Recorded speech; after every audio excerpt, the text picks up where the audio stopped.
नमस्कार। BA first year अर्थशास्त्र first paper micro economics और चौथा चैप्टर और नियम सीमांत उपयोगिता ह्रास नियम।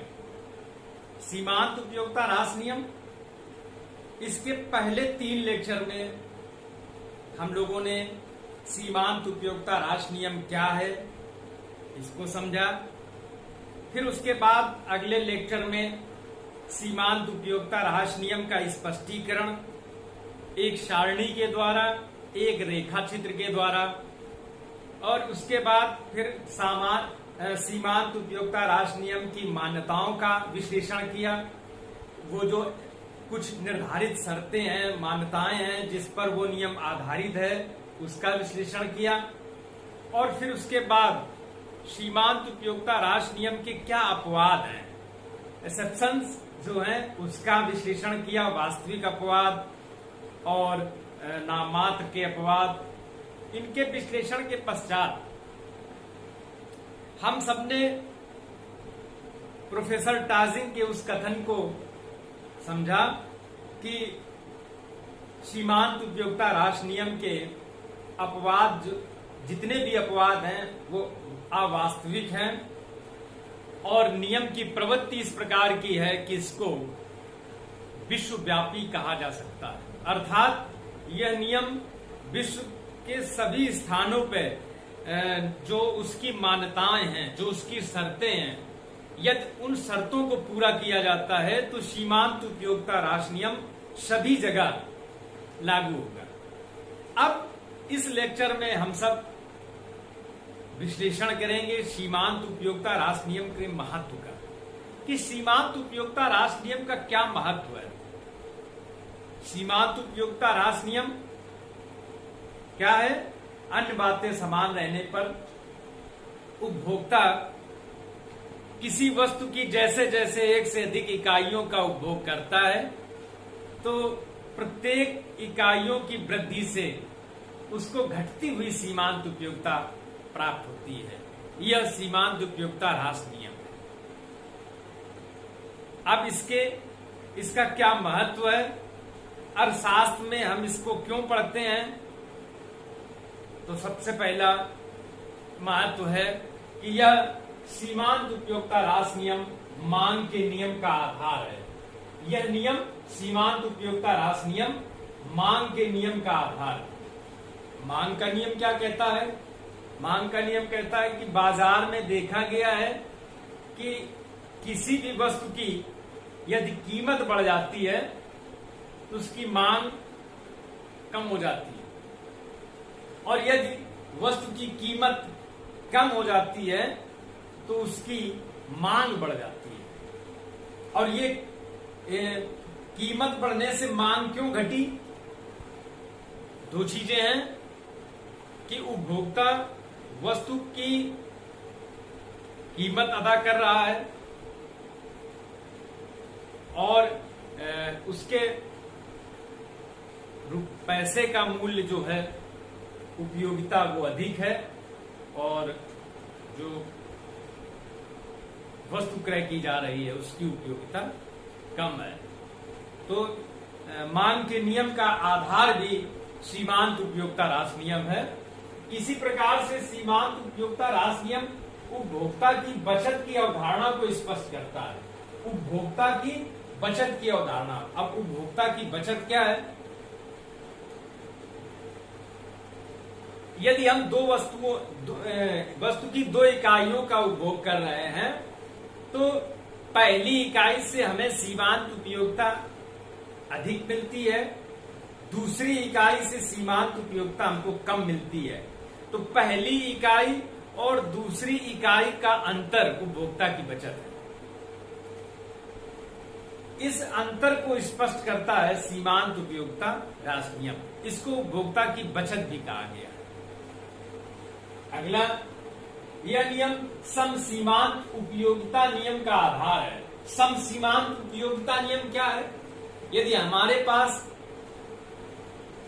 मुद्रा है और उससे कई वस्तुएं क्रय की जा सकती हैं तो हम इस प्रकार से विभाजन करें कि मुद्रा की प्रत्येक इकाई से हमको बराबर सीमांत उपयोगिता प्राप्त हो, तब हमारा जो वितरण होता है वो श्रेष्ठ वितरण होता है, हमें अधिकतम संतुष्टि प्राप्त होती है। तो यह इस अवधारणा का भी स्पष्टीकरण सीमांत उपयोगिता ह्रास नियम के द्वारा ही होता है। प्रतिस्थापन का नियम भी इसी नियम पर आधारित है। प्रतिस्थापन का नियम क्या है? उत्पादन में प्रतिस्थापन का नियम है भूमि और श्रम और पूंजी, भूमि, श्रम, पूंजी, प्रबंध और साहस, ये 5 जो उत्पादन के साधन हैं। तो उत्पादन में हम क्या करते हैं कि श्रम और पूंजी इन दोनों का आपस में प्रतिस्थापन करते हैं। श्रम के स्थान पर पूंजी या पूंजी के स्थान पर श्रम। अब प्रतिस्थापन का जो नियम है यह स्पष्ट करता है, यह नियम जो है ये सीमांत उपयोगिता ह्रास नियम पर आधारित है। यदि श्रम की इकाई पूंजी की एक इकाई से अधिक मूल्यवान है, कीमत अधिक है, तो श्रम का प्रतिस्थापन पूंजी से किया जाए, लाभदायक है। तो इस प्रकार से सीमांत उपयोगिता ह्रास नियम प्रतिस्थापन के नियम को भी स्पष्ट करता है। यह नियम मूल्य सिद्धांत का आधार है।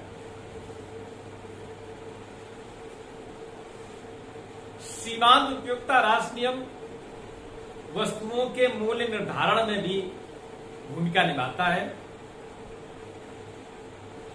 पहला, मांग का नियम।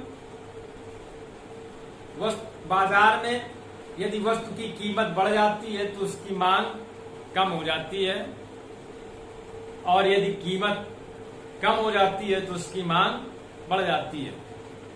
और इसी प्रकार से मूल्य निर्धारण में चूंकि मांग के साथ साथ पूर्ति भी महत्वपूर्ण भूमिका निभाती है, और पूर्ति के साथ में क्या है कि यदि वस्तु की कीमत बढ़ जाती है तो बाजार में पूर्ति भी बढ़ जाती है, और यदि बाजार में वस्तु की कीमत कम हो जाती है तो वस्तु की पूर्ति भी कम हो जाती है।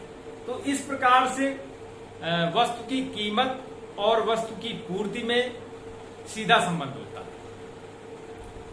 इस प्रकार से वस्तु की कीमत और वस्तु की मांग में विपरीत संबंध होता है। तो जहां पर वस्तु की मांग और वस्तु की पूर्ति बराबर हो जाती है, वह बिंदु ही वस्तु का मूल्य निर्धारण वाला बिंदु होता है। तो सीमांत उपयोगिता ह्रास नियम वस्तु के मूल्य निर्धारण में भी प्रमुख भूमिका निभाता है। अगला महत्व क्या है? यह नियम प्रयोग मूल्य और विनिमय मूल्य का अंतर स्पष्ट करता है।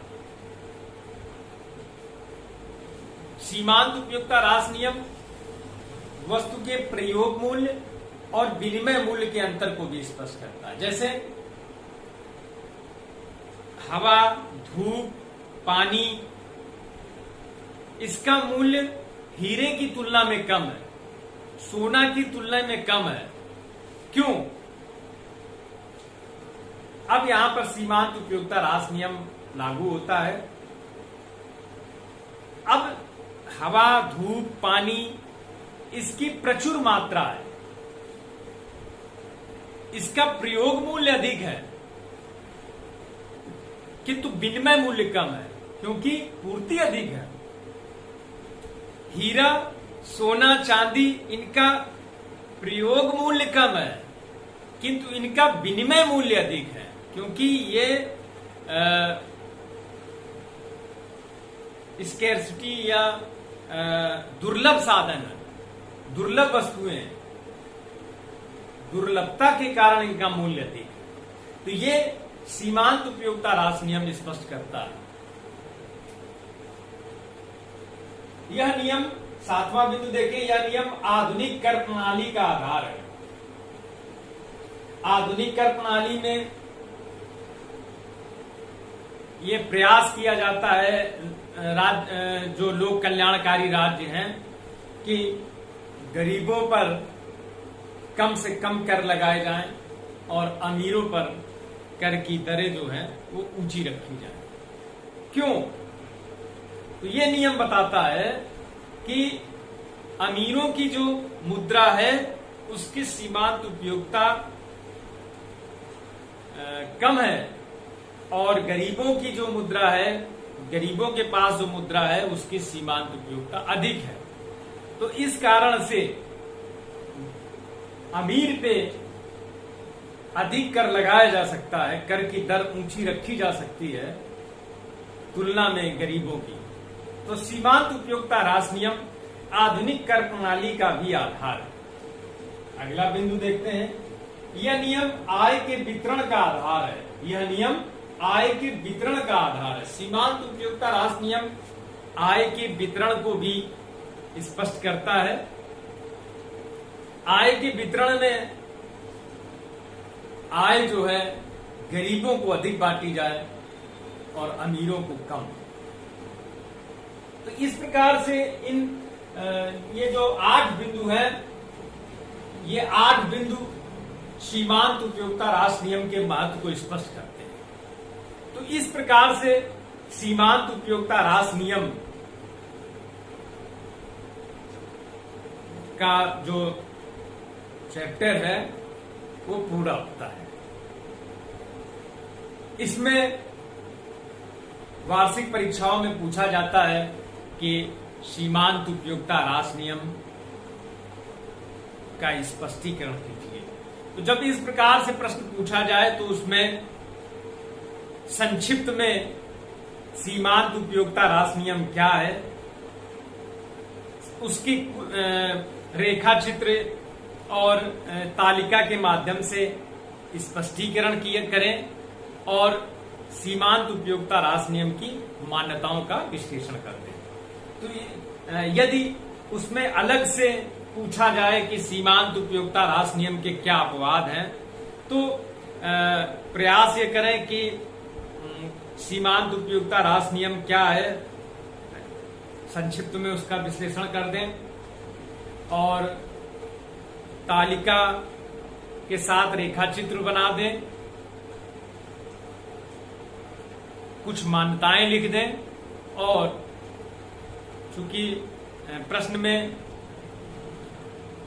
सीमांत उपयोगिता ह्रास नियम के अपवाद पूछे गए हैं तो उसके अपवादों का संक्षिप्त विश्लेषण कर दें। इस प्रकार से यह प्रश्न तुम्हारा कंप्लीट हो जाएगा।